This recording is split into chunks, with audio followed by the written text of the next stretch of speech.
Hello bachcho, let's read the question. Question here says plasmolysis is due to option A is adsorption, B is endosmosis, C is osmosis and D is exosmosis. So for this question our key concept would be plasmolysis.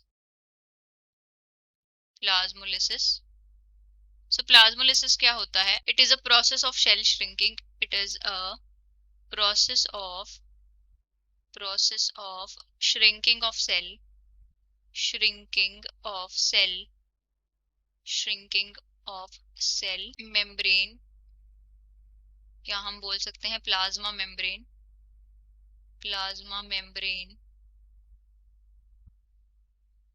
when placed in a hypertonic solution, when placed in a hypertonic solution, hypertonic solution. सो अब हम इसको brief करेंगे. सो सबसे पहले hypertonic solution क्या होता है? Hypertonic solution, सो hypertonic solution वो होता है जिसके अंदर जो है सोल्यूट की कॉन्सेंट्रेशन ज्यादा होती है. सोल्यूट कॉन्सेंट्रेशन इज मोर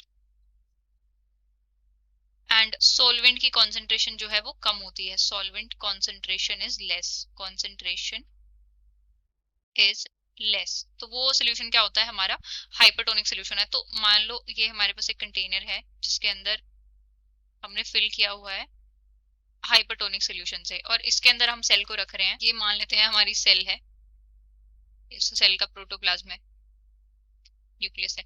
तो बाहर सराउंडिंग में जो है वो क्या है? हाइपरटोनिक सोल्यूशन है, एंड जिसके अंदर क्या है? सोल्यूट की कॉन्सेंट्रेशन जो है ज्यादा है एंड सॉल्वेंट की कॉन्सेंट्रेशन जो है कम है.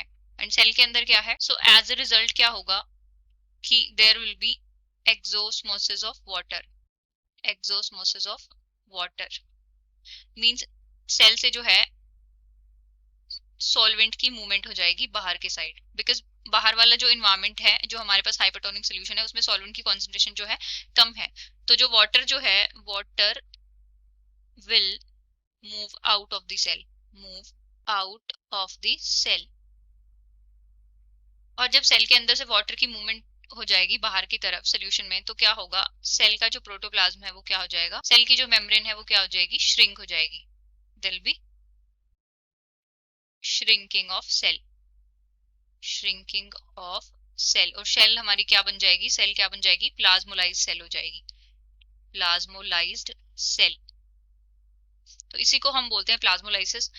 तो हमें क्वेश्चन में पूछा है प्लाज्मोलाइसिस अकर्स ड्यू टू, तो ये किस वजह से होता है? It occurs due to adsorption. नहीं, एड्सॉर्प्शन की वजह से नहीं होता है. एड्सॉर्प्शन के केस में क्या होता है? जब सरफेस से सिंपली मॉलिक्यूल्स की बाइंडिंग होती है तो उसको एड्सॉर्प्शन बोलते हैं. तो ये भी फिनोमेना नहीं है. एंडोस्मोसिस नहीं, एंडोस्मोसिस भी नहीं है. एंडोस्मोसिस तब होता है जब सेल के अंदर पानी आता, तो ये यहाँ पे नहीं हो रहा है. ऑस्मोसिस, हाँ ऑस्मोसिस हो रहा है, लेकिन ऑस्मोसिस में पर्टिकुलरली कौन सा हो रहा है हमारा? करेक्टली एक्सोस्मोसिस हो रहा है. तो हम करेक्ट ऑप्शन क्या देंगे? Option D. So final answer for the question is option D, that is exosmosis. I hope you have understood it well. Best of luck and thank you.